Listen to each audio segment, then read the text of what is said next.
Assalamualaikum warahmatullahi wabarakatuh. Perkenalkan, kami dari kelompok 6, Lydia, ingin mempresentasikan terkait literasi data dan AI dalam analisis kebumian, eksplorasi data, dan penilaian kode generatif AI. Sebelumnya, perkenalkan, saya Berlia Citra Nurrohma.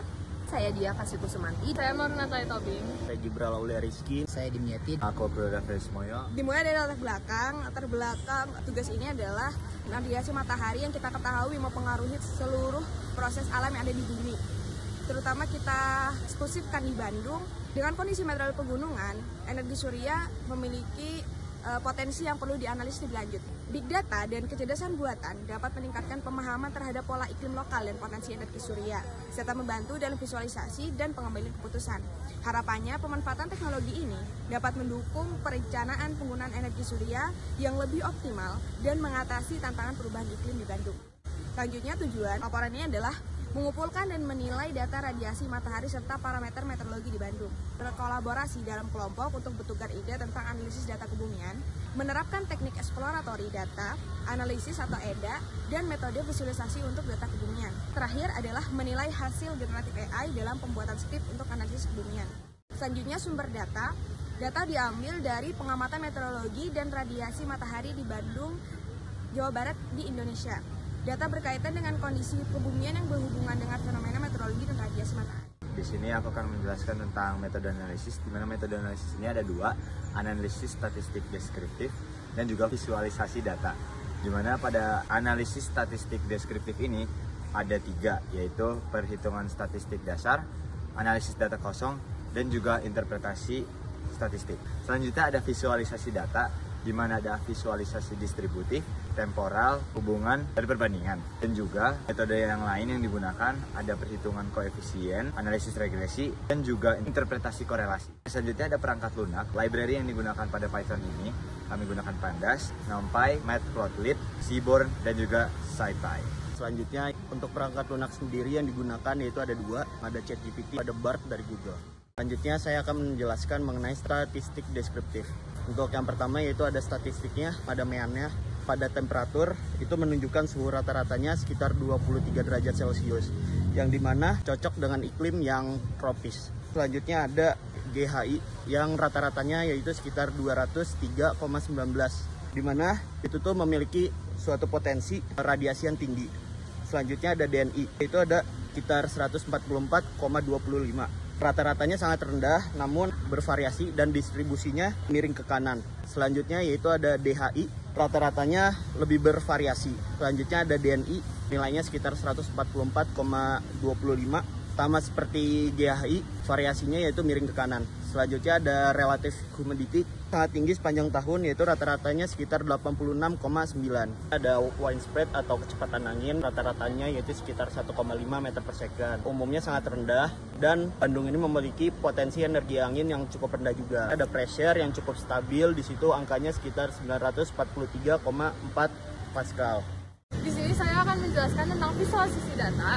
Jadi visualisasi data adalah representasi grafis dari suatu informasi ataupun data. Terdapat beberapa jenis dari visualisasi data seperti histogram, box plot, scatter plot, time series plot, heat map, dan rows diagram. Seperti gambar pertama, terdapat box plot variabel penting pada variabel radiasi seperti GHI, DNI, dan DHI memiliki rentang nilai yang lebar dan banyak outlier menunjukkan variabilitasnya yang tinggi. Sebaliknya, pada variabel seperti temperature dan pressure memiliki sebaran yang lebih sempit. Lalu dapat terlihat pada humidity memiliki distribusi yang miring ke bawah atau biasanya disebut negative skew. Sementara pada wind speed memiliki distribusi yang miring ke atas atau biasa disebut positive skew. Dapat dilihat pada visualisasi kedua, pola harian radiasi matahari di Bandung pada tahun 2020. Radiasi mulai meningkat setelah pukul 6 pagi, puncak GHI terjadi pada pukul 11. Puncak DNI terjadi pada pukul 10, pada DHI itu memiliki distribusi yang lebih merata. Puncaknya terjadi sekitar pukul 12. Pola ini mencerminkan siklus harian radiasi matahari dan penting untuk perancangan sistem energi surya. Visualisasi ketiga, visualisasi pola radiasi global GHI berdasarkan bulan dan jam di Bandung pada tahun 2020. Pola GHI menunjukkan nilai tertinggi terjadi sekitar pukul 10 sampai 12 siang. Dilihat dari warnanya yang terang, lalu radiasi lebih tinggi terjadi pada bulan kemarau sekitar Juli sampai September. Heat map ini berguna untuk perencanaan energi surya karena menunjukkan waktu optimal energi maksimum. Dari materi korelasi berikut yang ditunjukkan dalam grafik, kita bisa melihat dengan jelas bagaimana berbagai parameter saling terkait. Warna merah menunjukkan korelasi positif. Contohnya kita bisa lihat dari GHI dan DNI dengan korelasi positif sebesar 0,83. Dan sebaliknya, warna biru menunjukkan korelasi negatif seperti pada temperatur dan kelembapan relatif, menunjukkan minus 0,87. Yang dimana dari GHI dan DNI, ketika radiasi matahari meningkat, maka radiasi langsungnya juga meningkat. Begitu pula dengan temperatur, ketika temperatur meningkat, maka kelembapan pun menurun.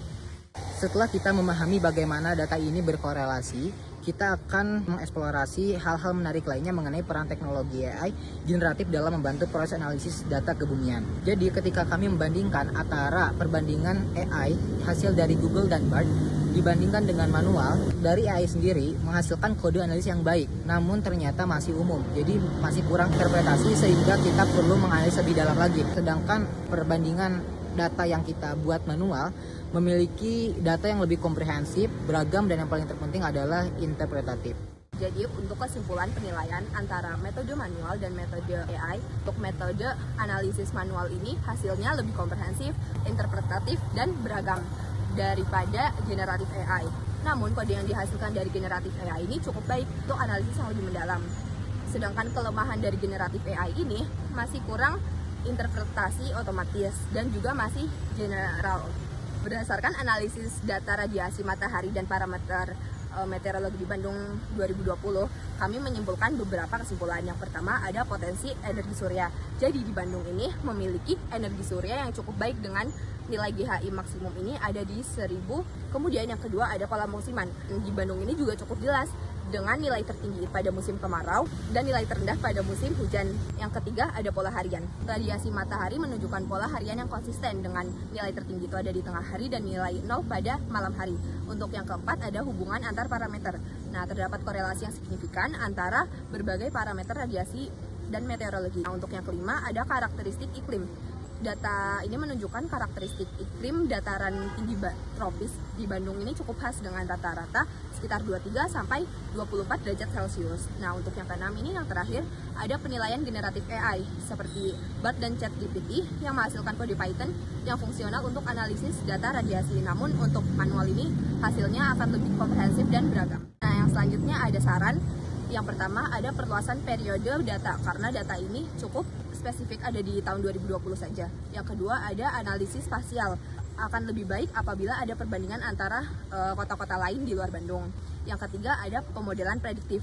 Nah, berdasarkan korelasi yang ditemukan, model prediktif ini bisa dikembangkan untuk memperkirakan radiasi matahari berdasarkan parameter meteorologi yang mudah diukur.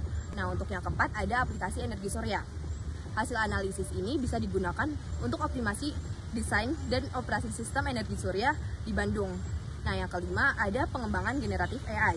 Akan lebih baik apabila dikembangkan model yang lebih spesifik lagi. Ada yang keenam, ada integrasi dengan data lain. Ini bisa memberikan wawasan yang cukup komprehensif. Nah, kemudian untuk yang ketujuh ada visualisasi interaktif. Nah, apabila ada pengembangan visualisasi interaktif, pengguna akan lebih mengeksplor data secara lebih mendalam. Semoga pemahaman tentang radiasi matahari dan parameter meteorologi di Bandung ini bisa lebih ditingkatkan.